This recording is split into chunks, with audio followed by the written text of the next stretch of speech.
Oke, Assalamualaikum warahmatullahi wabarakatuh. Kali ini saya akan membahas mengenai hukum Newton, ya, materi fisika bab pertama di semester 2. Mudah-mudahan kalian masih semangat belajar ya di masa pandemi, dan saya harap kalian juga masih sehat.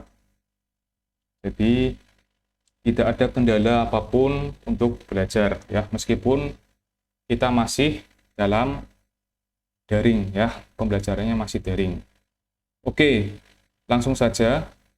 Mungkin waktu SMP kalian itu sudah pernah belajar mengenai hukum Newton. Jadi hukum Newton itu dibagi menjadi 3 ya. Hukum pertama Newton, hukum kedua Newton, dan hukum ketiga Newton. Ya. Hukum pertama Newton itu bunyinya seperti apa? Ya. Jadi menurut Newton di dalam hukum pertamanya menyatakan bahwa jika resultan gaya yang bekerja pada suatu benda sama dengan 0, atau tidak ada gaya yang bekerja pada benda tersebut, maka benda bergerak dengan kecepatan tetap pada lintasan lurus, atau bendanya tetap diam. Jadi, di sini ada 2 kondisi. Jika benda tidak diberi gaya dari luar, maka bendanya itu bergerak dengan kecepatan tetap, ya, atau bendanya tetap diam.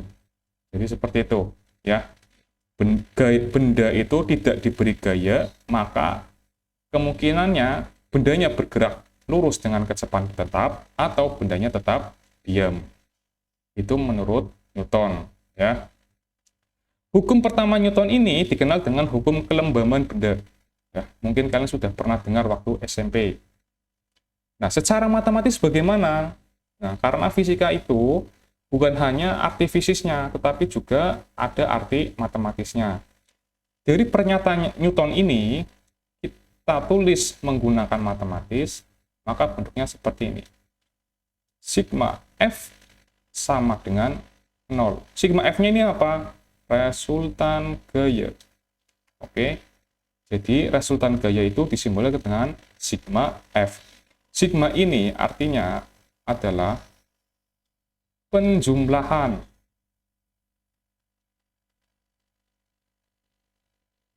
Nah, F ini apa? Gaya. Ya, jadi nanti di benda tersebut terdapat macam-macam gaya. Nanti kita bahas belakang ya. Ada itu bermacam-macam gaya itu. Jadi sigma F sama dengan 0. Jadi di sini tulisannya adalah jika resultan gaya yang bekerja itu sama dengan 0, ini artinya hukum pertama Newton. Kondisinya bagaimana? Kecepatannya tetap ya, atau bendanya diam. Oke ya. Kita lanjut ke hukum kedua Newton. Ini gampang karena kalian waktu SMP sudah pernah belajar hukum Newton. Oke. Lanjut ya, hukum kedua Newton. Hukum kedua Newton menyatakan apa? Jika resultan gaya yang bekerja pada suatu benda tidak sama dengan 0. Nih, di sini ada kata-kata tidak sama dengan 0. Kalau hukum pertama Newton kan sama dengan 0. Kalau hukum kedua Newton, resultan gayanya tidak sama dengan 0. Ya. Maka besarnya percepatan yang dihasilkan akan sebanding dengan resultan gaya tersebut, dan besarnya resultan gaya akan berbanding terbalik dengan massa benda tersebut. Oke. Secara matematis ditulis seperti apa? Oke, di sini ada kata-kata jika resultan gaya tidak sama dengan 0. Artinya begini. Sigma F tidak sama dengan 0. Berarti di sini ada nilainya ini, bukan 0. Lalu apa? Sigma F sama dengan massa dikalikan dengan percepatan. Oke ya. Jadi seperti itu. Maka dari kondisi ini, percepatannya itu akan sebanding dengan resultan gaya,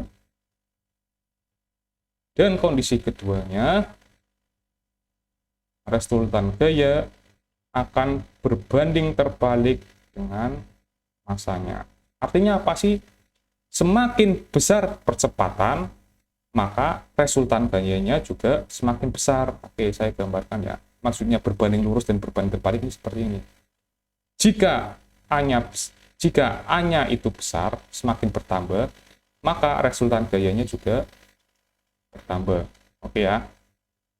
Jika percepatannya berkurang, oke, maaf. Jika percepatannya berkurang, maka resultan gayanya juga mengalami pengurangan. Jadi sama, jika A naik, maka delta F naik, sigma F naik. Jika A turun, maka sigma F-nya turun. Itu namanya berbanding lurus. Berbanding lurus. Nah, kalau berbanding terbalik bagaimana? Jika F-nya naik atau bertambah, sigma F-nya naik, maka masanya semakin turun. Ya. Jadi kalau sigma F-nya turun, maka dia naik masanya. Jadi seperti itu. Itu yang dinamakan dengan berbanding terbalik.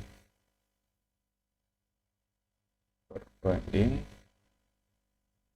terbalik. Seperti itu. Oke. Next ya. Nah, sekarang hukum ketiga Newton. Hukum ketiga Newton itu menyatakan apa? Besarnya gaya aksi sama dengan gaya reaksi, tetapi arahnya berlawanan. Oke, di sini ada keterangannya bahwa gaya aksi dan gaya reaksi berada dalam satu titik. Ini, pegang nih. Ini dipegang kata-katanya ya. Jadi gaya aksi dan gaya reaksi berada pada satu titik. Contohnya apa? Ini, misalkan ini ada meja ya, alas meja ini. Kemudian kalian menekan nih. Nah, ini misalkan jari kalian menekan meja. Nah, sebenarnya kalian itu memberikan gaya aksi. Titiknya di sini kan? Nah,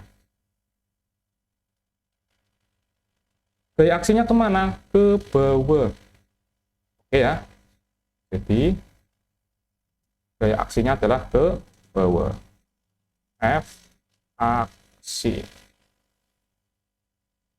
Nah, terus di sini ada kata-katanya, gaya reaksi itu sama dengan gaya aksi, tetapi arahnya berlawanan. Nah, gaya reaksinya kemana? Ya di sini, di dalam satu titik ini, arahnya berlawanan karena gaya aksinya ke bawah, otomatis gaya reaksinya ke atas.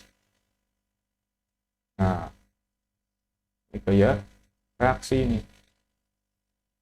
Arahnya ke atas. F reaksi. Oke ya, jadi gaya aksi dan gaya reaksi itu besarnya sama, tetapi arahnya berlawanan.